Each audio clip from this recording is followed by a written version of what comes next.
searching. We are searching for true happiness. Our wants appear to be our needs, especially as little children. We can never know the difference between the two.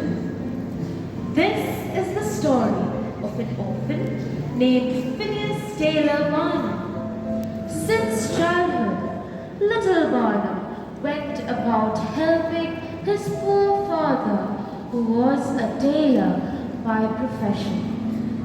Unfortunately, he was left without a father at the tender age of 10. While still a little boy, he got friendly with Charity, the daughter of one of his father's rich clients. Later, he fell in love with her. Now, in order that he asked Charity's father for her hand in marriage, he needed to prove himself to be worthy. But how could he? He was just a jobless boy.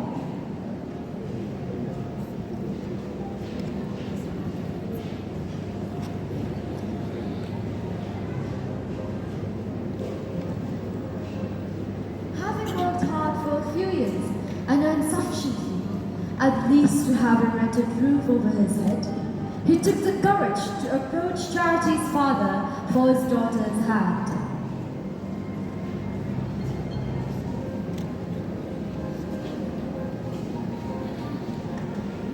Mr. Barnum has come to see you, sir. Ah, let him in.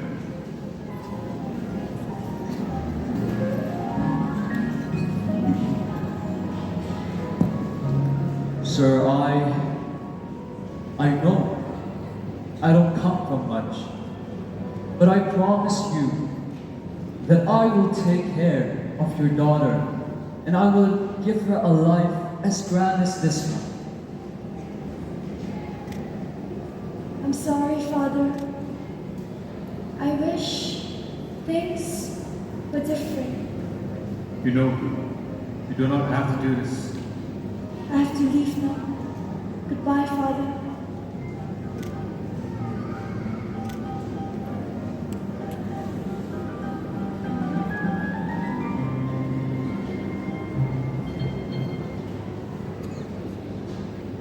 She'll be back.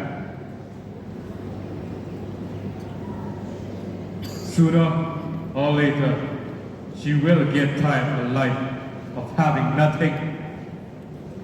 And then, she will keep running back home to me.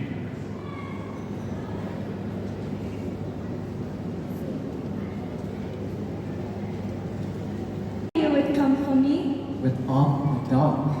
I would love to hope that it would be a beautiful life from here on. I promise you.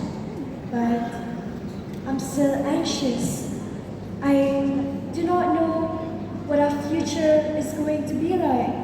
My dear, you need not worry, because I do. Nevertheless, she couldn't be happier. They soon had 2 sons, and they named them James and Daniel. When life seemed to be smoothly sailing, disaster struck. Barnum, the breadwinner of the family, lost his job because J.W. Mercantile, the company he worked for, went bankrupt. Barnum was a clerk in that company when it lost a dozen of their trading ships in the South China Seas.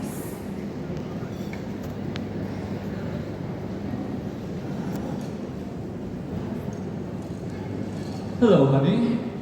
I'm back home. You are back early. Yes, and until further notice, Oh, I didn't think you were along for that job. or a new job, apparently. But that's what makes our life together so exciting. But this isn't the life that I promised you. But I have everything I want. What about the magic? What do you call these little bundles of joy? Hey, Jimmy, Danny, look who! Father! Boys, Did you bring me a present? a present? For what? For my birthday. Your what? My birthday. It's not your birthday. Yes, it is. Okay, I do have a present, but not just any present. This extraordinary machine was originally created by Leonardo da Vinci 400 years ago. 400 years ago? Yes, but the blueprints have been lost for centuries until last week on a stormy night when a sunken pirate ship washed up on the shores of Nantucket. What did they find? They found skeletons and treasures, and the blueprints were recovered by none other than J.W. Mercantile. The blueprints crossed my desk very briefly, but I had managed to commit them to memory. And if I had remembered correctly, happy birthday, James. This is a machine that can make your wishes come true. Even if you forget them, they are always there. Can I make a wish? Step right up, go ahead. I wish to become Sherlock Holmes. That is a very good wish, my son. Can I make a wish too? Go ahead. I would love to be Sherlock Holmes' assistant. That too is a good wish. Can I make another wish? Yes, my son. I wish for a violin. Hey, that's a good wish. What is your wish, Mommy? I wish for happiness. Like this forever. For you, and for your father. That's boring. Boring? Since when has happiness never been boring? P.T. Barnum felt that it was high time he did something to his dream. At that moment, it seemed impossible. But impossible was something Barnum believed in. Therefore, he took a loan of $10,000 by faking a collateral of debt investments to the bank. With that money, he bought a building and turned it into a wax museum in order to make a fortune. It was a massive failure. Not a single soul was interested in his wax statues. Eventually, he decided to put something alive and sensational in his museum. He then set off on a recruitment drive to hire new artists.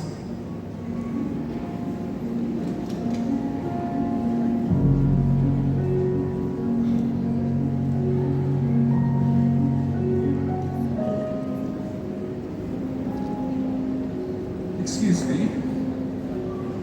What do you want of me, Flopdoodle? Can I have a drink?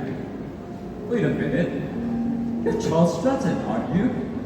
Have we met before and how do you know my name? P.T. Barnum, at your service. I'm putting on a show, and I need a star. You want people to laugh at me. Well, kid, they are laughing anyways, so might as well get paid. Actually, you know what? I wasn't laughing last week when I saw you at the bank. Listen, I see a soldier, no, a general, riding across the stage with a sword and a gun, and the most beautiful uniform ever made.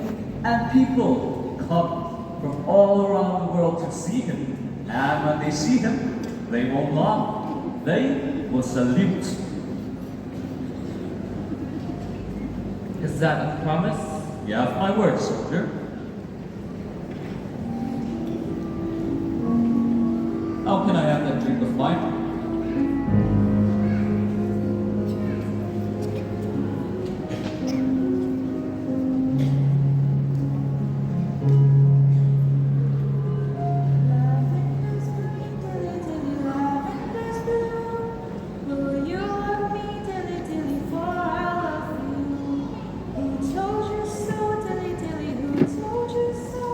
Wait,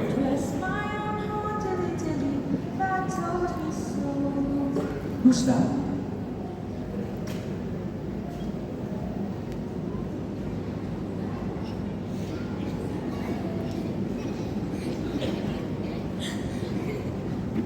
So you cannot be here. Who is doing that singing? It's you, isn't it? Sir, I'll have to ask you to leave, please. You are so talented. Blessed. Extraordinary. unique. I think I would even say beautiful. Sir, please leave me alone. Please, do not be embarrassed. I did not mean to make you uncomfortable. That is exactly how I feel when anybody tends to look at me. You are gifted with such a beautiful voice and really unique features, which makes you really extraordinary. That is the first time anybody has called an outcast like me beautiful, sir? They don't understand it now, but they will soon enough. Very good, sir. The people who have been shutting you out, of course. You see, I'm putting on a show with people who have unique features and characters, and I'd like you to join me. Me? Join you? In a show? Yes, and let me say, I do pay handsomely. Thus, Barnum hired the very first unique artist for the show. The news of Barnum's recruitment drive spread like wildfire. Soon, there was a throng outside his office, waiting to be a part of this new venture in New York City.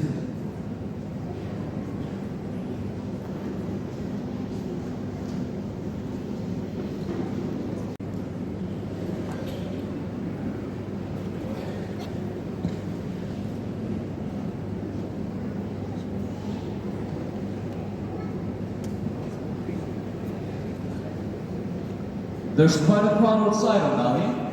Would you bring them in one at a time? Yes, sir.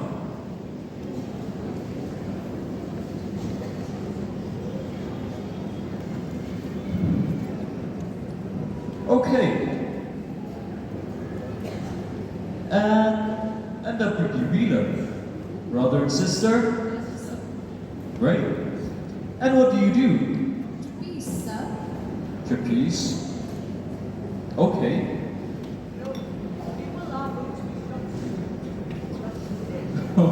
Wheeler, I'm counting on it. Now please sign these papers.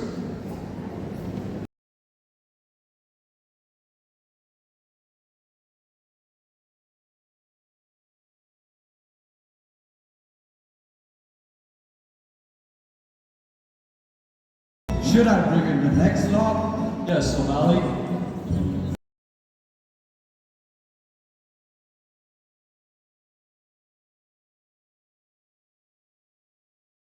Fantastic. This is by far your entire body. Oh, great, sir. I don't need to see it. Now please sign these papers.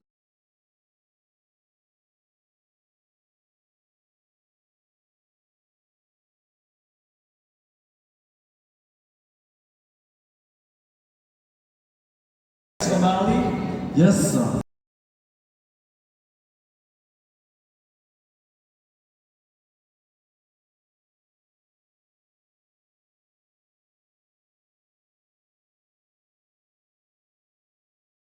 You shall bring pure history to all our lives, and we shall call you the early man.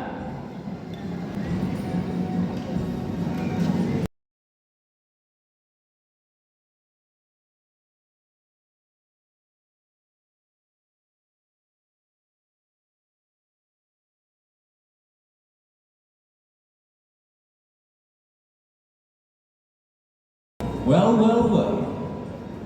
And what do we have here? We're the Siamese twins. Siamese twins, huh? Well, I shall never cease to be amazed. Now please sign these papers.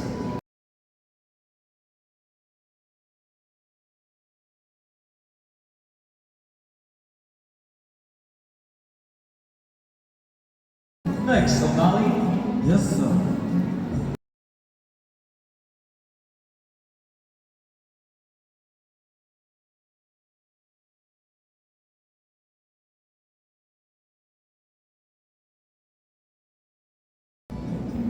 And what are your names? Anup Sabanaya, sir.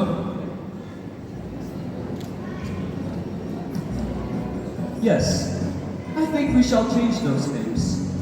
You both will pass off as an Irish couple, and we shall call you the Irish Giants. Now please sign these papers that I have specifically sent for you.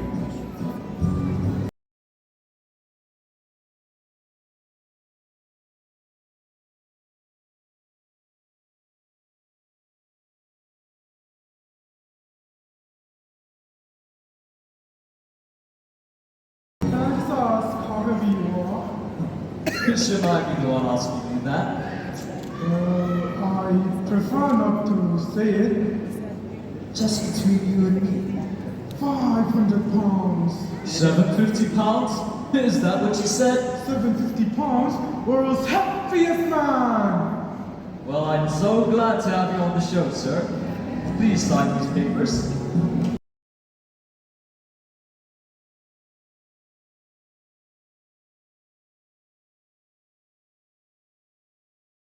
O'Malley, Yes? I think we have a show. This is the Barnum's American Museum.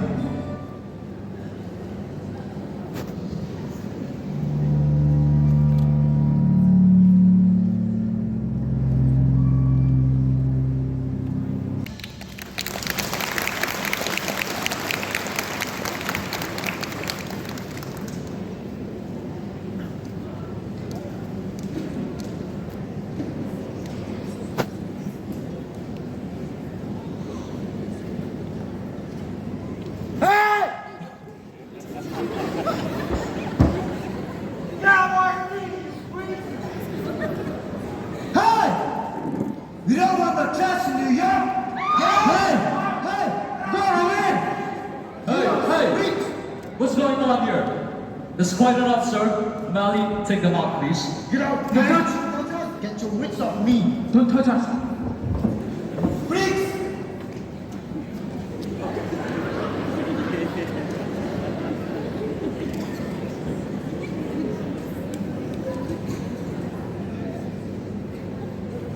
This is bad.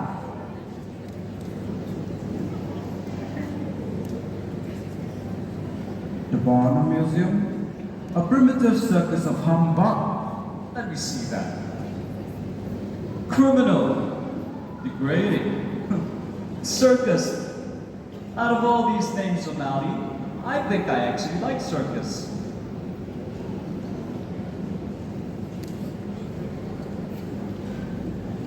Ah, Mr. Bennett from the Herald. Come to take in another show, huh? Tell me, Mr. Barnum, does it bother you that everything you're selling is fake? Not everything here is fake, sir. Do these smiles seem fake? It doesn't matter where they come from. The joy is real. Oh, so you are a philanthropist then? Well, exaggeration is the worst crime. Men suffer more from imagining too little than too much. The greed of a true fraud. A theatre critic can't find joy in the theatre. Now tell me, who is a fraud? You should watch what you say to me, Mr. Barnum. You know how influential I am in the written world. Tell me, Mr. Bennett, when was the last time you smiled? Or actually had a good laugh? That's what I thought. Oh, Mr. Bennett, that word used to describe my show. I think it has a nice ring to it. Word? Which word? It is my profession to play with words. Good day, Mr. Barnum.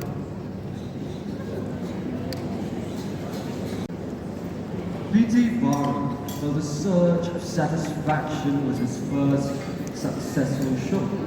With the money that he earned during his next set of shows, he bought a brand new mansion on the same street as Charity's parents. This would be one of his dreams coming true.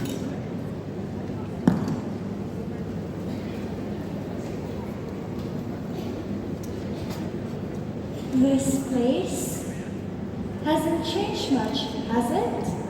Yes. Well, it's a bit comforting to have a few things in life remain the same. Yes. Everything else around us is changing so fast. Indeed. Oh, honey, I bought this for James. There is a violin school right down the street, just past your parents' house. Don't tell me. You bought that new house just to rub my parents' noses in your success? That was not the only reason here. That is the life that I promised you. Finn, the house, it's beautiful, but we don't need all of that. Well, it took me 25 long years, but that is your new home, Charity Barnum. Shall we?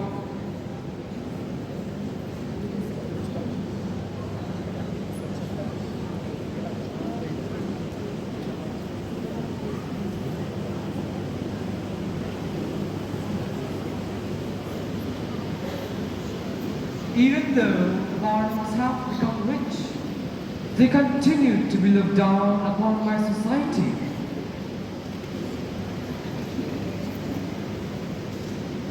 I'm very concerned about James. He's having a difficult time in school, you know? Why? What's wrong? The other students constantly tease him about our circus. Well, I guess we will just have to earn the respect of the upper class, won't we? Hey, honey, who's that young man on the bed? Oh, that is Philip Carlyle. Bit of a scandal, they say. His last play was a hit in London. Play? Pay good money to watch people stand around and talk for 2 hours. And they call me a con man. Well, anyway, I shall leave now. The boys will be needing their supper. Yes, well, maybe I'll introduce myself to Mr. Carlyle. See you, honey. Excuse me. Yes? Mr. Carlyle, you produce plays? Yes, indeed. P.T. Barnum. From the circus? Yes. You've been? God, no. But I've seen the crowds. People leave your show happier than when they come in, which is much more than I can say for my own play. And yet, Mr. Carlyle, you have no trouble selling tickets. That's because I'm selling Virgin. Ah. Let me get to the point. I want to go after the carrot straight, present legitimate acts, expand our business appeal, go after the stars. If only you knew how suffocating they are. So, come join our circus. You clearly have a flair for show business. Are you serious, Mr. Barnum? I can't just run off and enter into a circus. Why not? Sounds thrilling, doesn't it? Do you understand that just associating with you could cost me my inheritance? I thought it cost you more than that, Mr. Carlyle. But, on the other hand, let's just say that you might find yourself a free man.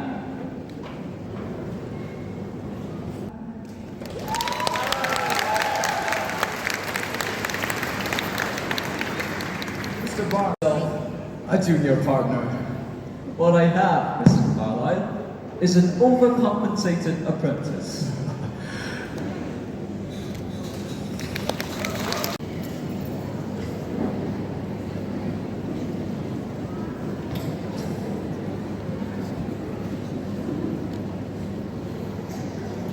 Oh, hey, Wheeler, and I'd like to introduce you to my newest hire, Mr. Philip Carlyle. Pleasure to meet you, Mr. Carlyle. Yes, pleasure.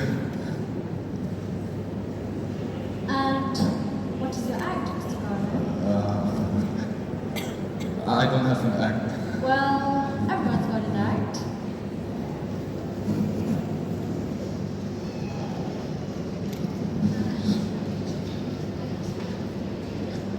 Mr. Barnum, you better Yes? come see this.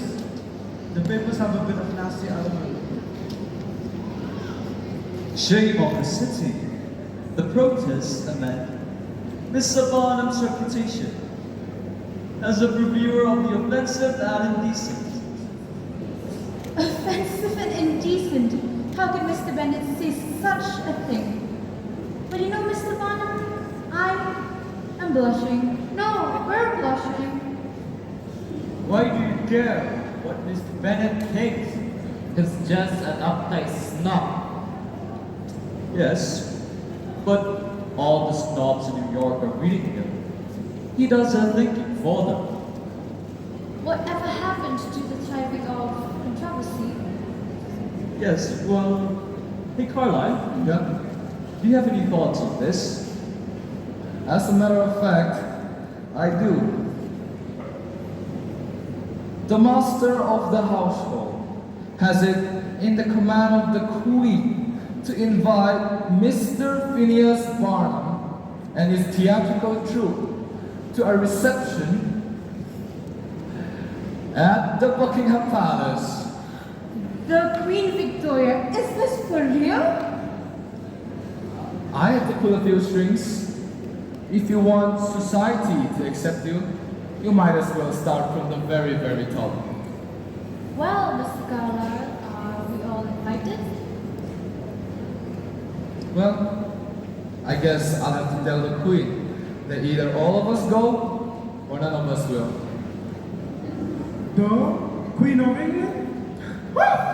No, we can't get anything better than that.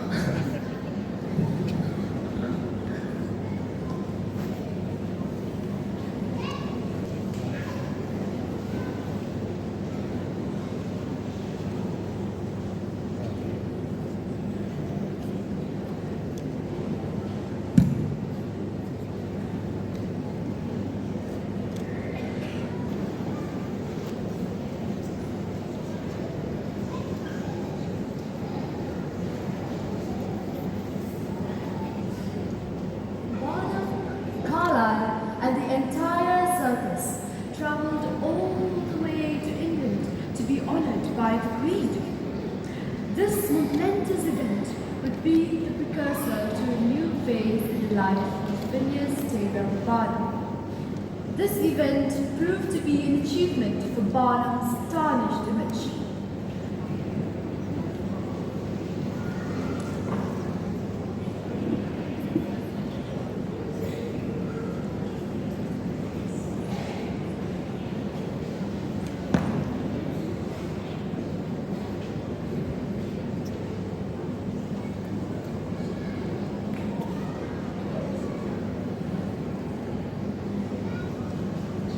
Hey Carlyle, Yes? who is that? The opera singer. Singer, huh? She is the most famous performer in all of Europe. She has sold out La Scala a dozen times, not to mention the French opera. Wow, that's really impressive. What are you doing? Following you, so you can introduce me to Miss Lynn. Introduce you? Yes, I don't know her. Everybody knows her.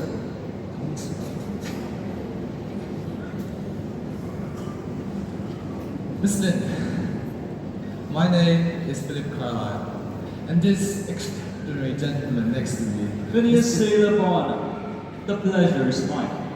Of course, you are the American. I believe quite a fan. Oh well, if you've heard of me all the way over here, I must have been doing something right. That or something very wrong. In the world of publicity, Miss Lynn, there is hardly any difference. I believe those are the words of a sculptor, Mr. Barnum.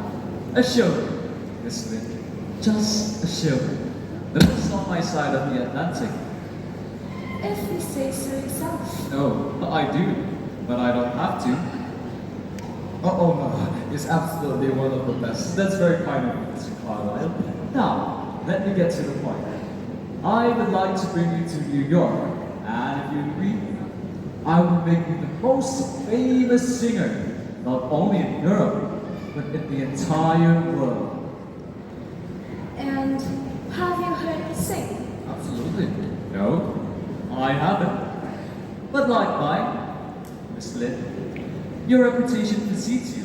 And well, let's just say that I trust your reputation more than my own taste. I have never been to America. You will sing in the grandest theater with the finest orchestra on the planet. Jenny Lynn, one night only, or maybe two, and at 20% at the gate. Well, it would be a queen's ransom for your reference. I give most of my earnings to charity, Mr. Barnum, to orphans and to widows. Voice of a nightingale, heart of an angel. That's brilliant. I mean, the press will go crazy for that story. That is not story. May I ask you something, Mr. Barnum? Yes, do you think? Why me? You see, people come to my show for the pleasure of being hoodwinked. Just once, I would love to give them something very real, Miss Lynn.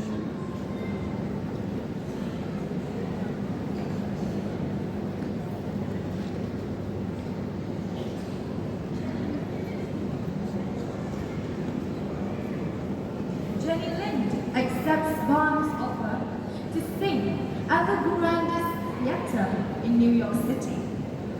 This being an attempt to improve his image in society, he makes sure to keep away the rest of the circus from the theater.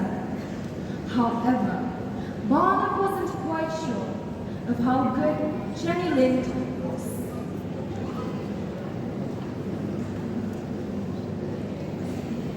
Gentlemen, thank you for your patience. I recently had the privilege of hearing the most divine voice I've ever heard. Now, I know that sounds an awful like Barnum humbug, but I have 100 bottles of good champagne on ice that says, this is not just another sideshow novelty. Now may I present to you the Swedish Nightingale, Miss Jenny Lind.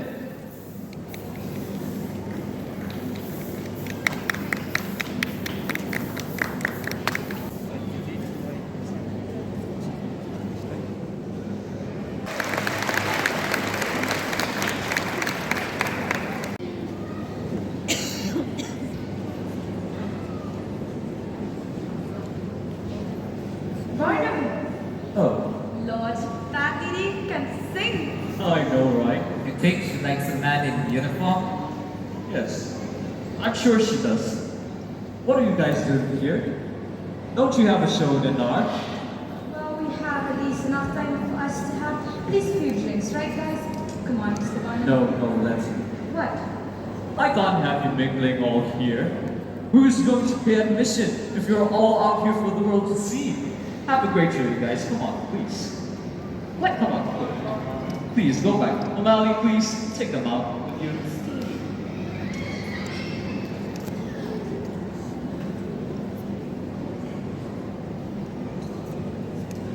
Excuse me, Jenny. I'd like you to meet my wife, Charity, and my boys, James and Danny. Of course. I've heard so much about you. And your father tells me you are a fan of Sherlock Holmes. Yes, and I'm also learning the Bible. Oh, are you? Of course I am. Of course it is. What about this little gentleman? Oh, I haven't figured it out yet. I'm pretty sure you'll have it all figured out, son. Anyways, you guys continue on. I shall catch you later. Ah, there you are. I have to admit, Barnum, she is truly remarkable. Enough to bring joy to the most joyless critic, isn't she? And in the hands of a real reviewer of the art, she could be something in this country. Ah, shame. She's fallen in with you. You really are better off Peach, Mr. Bennett. How hard is that to believe?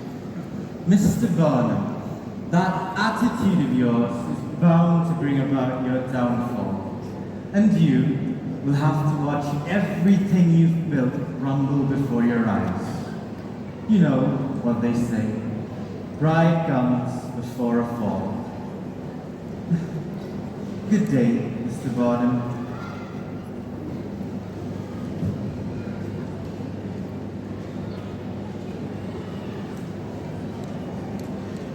Now would everyone please raise their glasses to Mr. Barnum, who showed once and for all that man's station is limited only by his imagination. To Barnum. Thank you. Thank you, one and all. Ah, Phineas, Mr. Allen, you have done well. thank you. Allow me to introduce you. Jenny, this is Charity's father, Mr. Allen. Ah, pleasure. How do you do? Nice to meet you. Dad? Hello dear. Are these... Oh, yes, Mr. Allen. These are the grandchildren who you never cared to come visit. Phineas. Not even once. Phineas, not here. Are you afraid that I'm going to embarrass your father in front of his fancy little friends? An insignificant man like me, who was clearly led to lead an insignificant life. Isn't that right, Mr. Allen? all that fortune, and still just a tailor's boy. Well, I don't want you here. Get out!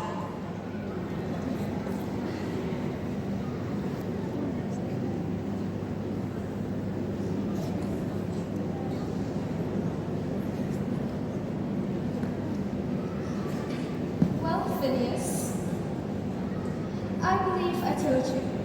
Free champagne is a recipe for disaster.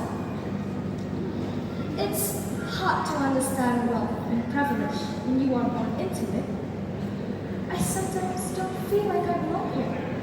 You, of all people, I was born at a footbook, and that brought shame upon my family. And life always manages to remind me that I don't deserve a place on this earth. That leaves a hole that no ovation could ever fill, Mr. Phineas. well, I hope you joining us will change that. Meeting you has changed a lot of things for me, Phineas Taylor Barnum. We should spend more time getting to know each other better. Miss Lynn, you do know I have a family, don't you?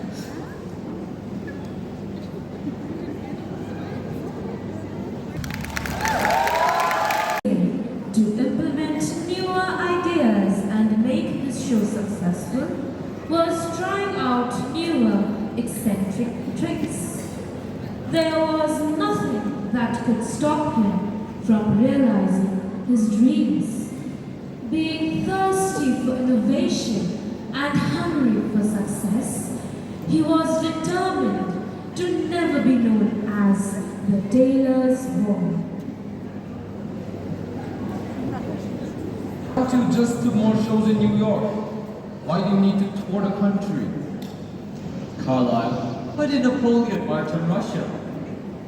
Napoleon was defeated. Well, Napoleon didn't have a 60-piece orchestra. A 60-piece orchestra, costume sets, fireworks inside theaters. That's actually genius. No, PD. These are the most famous theaters in the country. They make you buy their seats in advance. But I took out a large loan. And we have to pay Jenny? It was a very large loan, okay?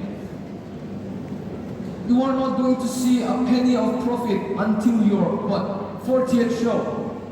41st, actually. You're risking everything you built here. Carlyle, how do you think I built this? We'll have plenty of profits to go around after this. Pity. What? Your attention has been divided long enough. Our gate is down. And we have more protesters every single day. Carlyle, you just need the people to come back. If you haven't been to the Bottoms Museum lately, you have not been to the Bottoms Museum at all. They come to see you. Your crazy ideas, your new acts, the unusual. The unusual. Then have you shown them your smile, Mr. Carlyle? That would be unusual. Just keep rehearsing and make it very clear that I expect them all the deference you deserve, and then they should be kind to you anyways. See you soon, Carlyle. He couldn't even say hello or goodbye or anything at all. He's going on a tour. Sorry, guys.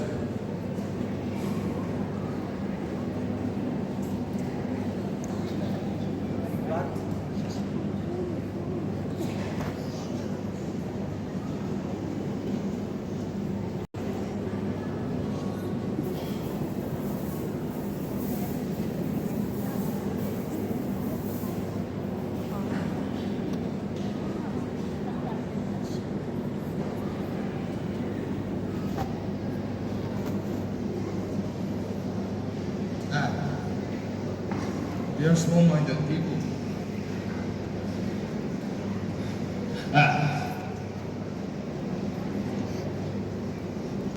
Why do you care what they think? It's not just that.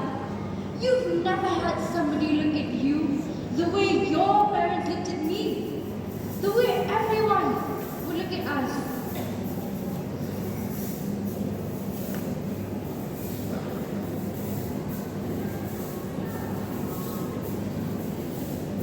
To break in our hands, what are you?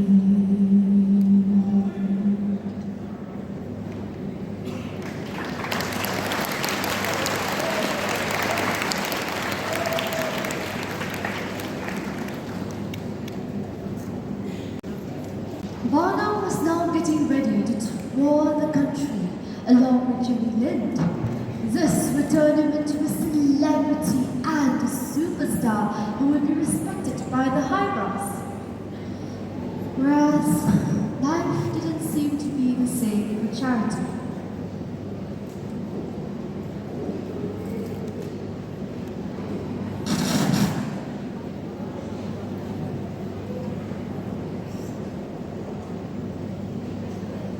First, it was buying a house on the same street as my parents.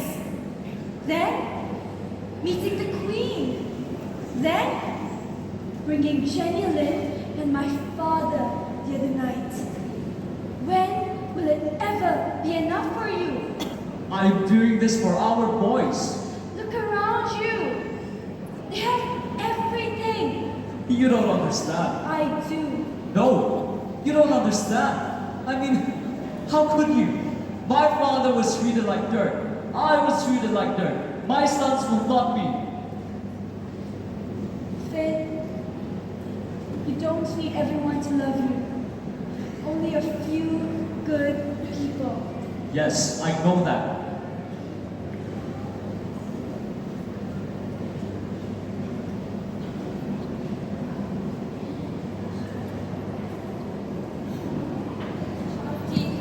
James and Daniel would be all by themselves for the next month, while Barnum toured the country along with Jenny Lind. While for Barnum, it seemed like his dreams were unfolding. For Charity, it seemed like it was all soon going to be over.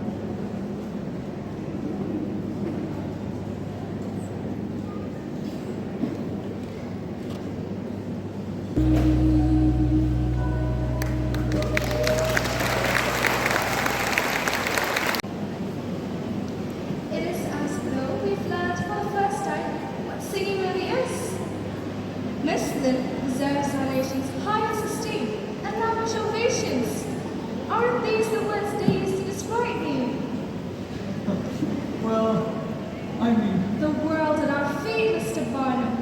This is to make your dreams come true. thank you, Jenny. It's 2 hours to curtains.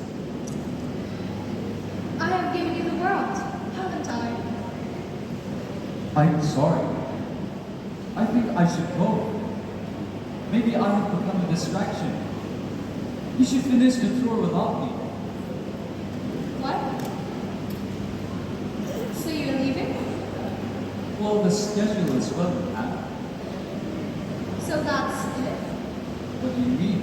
I'm just another of your acts. Jenny, that's not... I'm done. Please.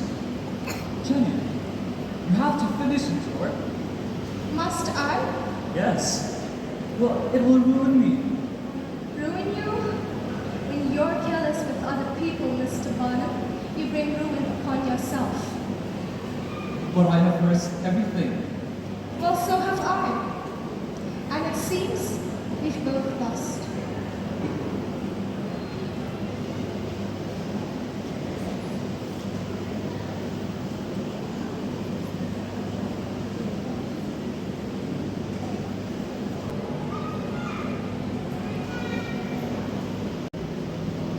What was that?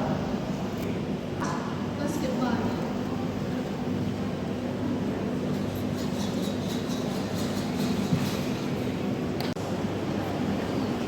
Barnum is now on his way back.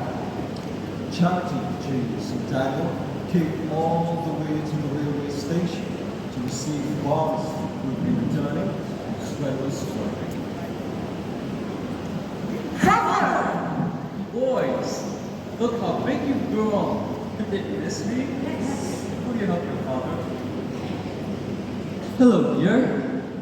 And what made you decide to come back this early? Well, I missed you. Now that sounds an awful lot like humbug. Wait a minute. Fire! Help! Fire! What's happening? Boys, come. Quickly. Come quickly. Stay close.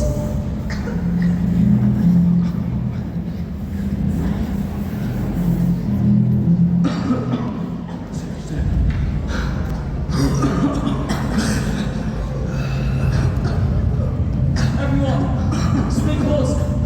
Carlyle, is everyone off? No. Is everyone okay? No. O'Malley, the animals? Set them free! Whatever do we do?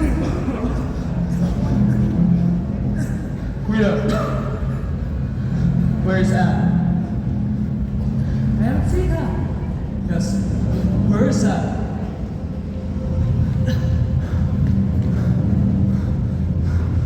No, Carlyle, no, stop! No, you can't go inside!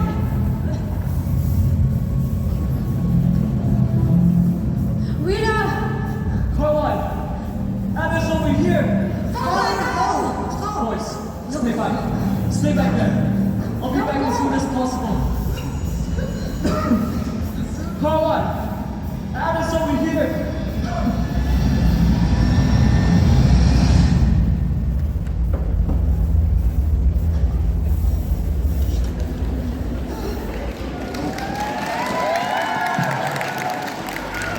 Stretch out! Stretch out! Stretch out!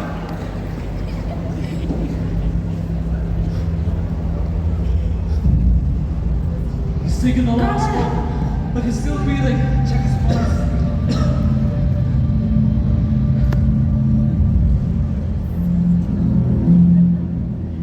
The fire damaged the entire building with absolutely nothing left to spare. It was a miracle that no lives were lost, except Carlyle, who was almost suffocated to death by smoke, and couldn't hold back her tears when she realized that Carlyle entered the circus on fire to save her life.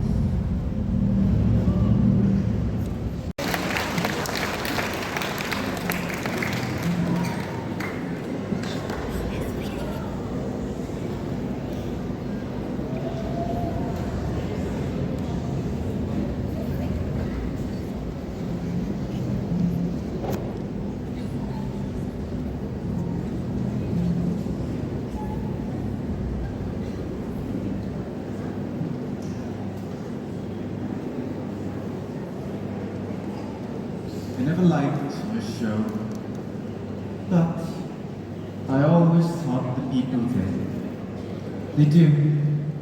Mind you, I wouldn't call it art, Of course not, Mr. Bennett. but putting people of all kinds on that stage, all colors, shapes, and sizes, presenting them as equals. Another critic might have even called it a celebration of humanity, but not I. I think I would have actually liked it. Well, I hope you'll rebuild your circus. Like Vaughn or Jenny's sword. We can borrow up the puppets. I think we'll be fine. Oh, you don't know? I'm sorry.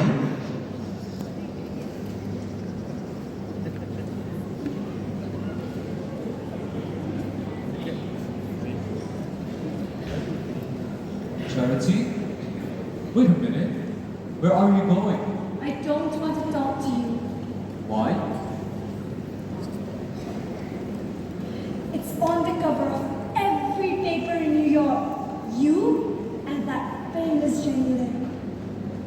That's because she orchestrated the picture. I'm not in love with her. Of course. You're not. Not with her. Not with me. Not with anyone. Just you and your show. What are you doing? I'm going back to my father's place. And I'm taking my boys with me. Well, what about our home? The bank. They're evicting us. Why didn't you ask me? I would have said yes. I never minded the risk. But we always did it together.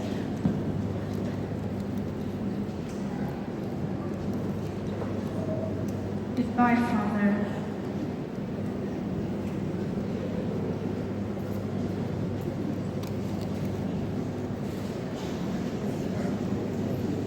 Barnum was now distraught.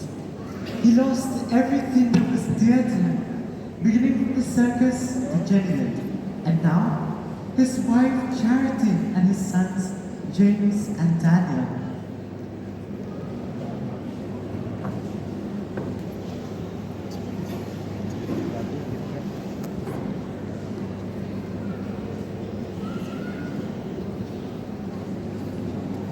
I figured you would end up here, feeling sorry for yourself.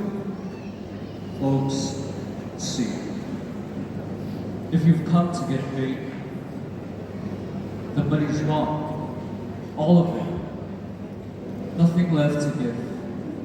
Oh, shut up, Barnum. You just don't get it. Our mothers were ashamed of us, hid us our entire lives. But then you pulled us out of the shadows. And now, you're giving up us too? Maybe you are a fraud. Maybe it was all about making a buck. But, Mr. Barnum, you gave us all a real family. And the circus? That's our home. And we want our home back. Yes, we do.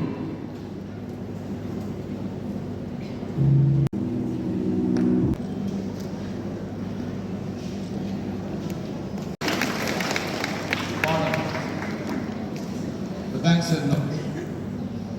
And flatly. And repeatedly. I don't think there's another bank left in this country. I can loan into giving me more money. I'm really sorry, Carlyle. You know, Barnum, when I first met you, I had an inheritance, claim, an invitation to every party in town. And now, thanks to you, all that's gone. All that's left is this friendship, love, and work that I do. You brought joy into my life. Our lives. Seems like I need a man who takes joy as the latter. Well, they may not, but I will. I own 10% of the show, you know. And knowing who I was working for, I had a good sense to take my cut weekly. Carlyle, I can't let you get live on me. Sure I can. Partners. 50-50. Partners. The only thing is, I don't know how we're going to afford a building. I don't think we need a building. All we actually need is a tenant.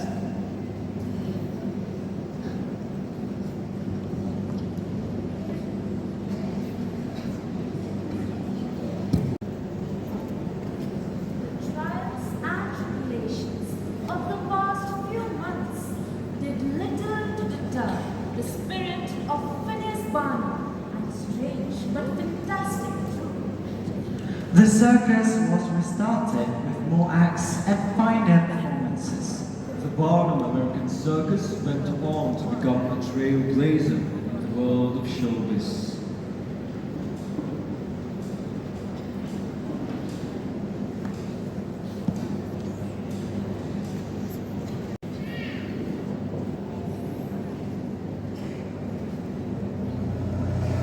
Ladies and gents, this is the moment you've waited for. Searching in the dark, your sweat soaked through the floor. Burning your bones, that's the name that you can't ignore. Taking your breath, stealing your mind, and all that was real is left behind.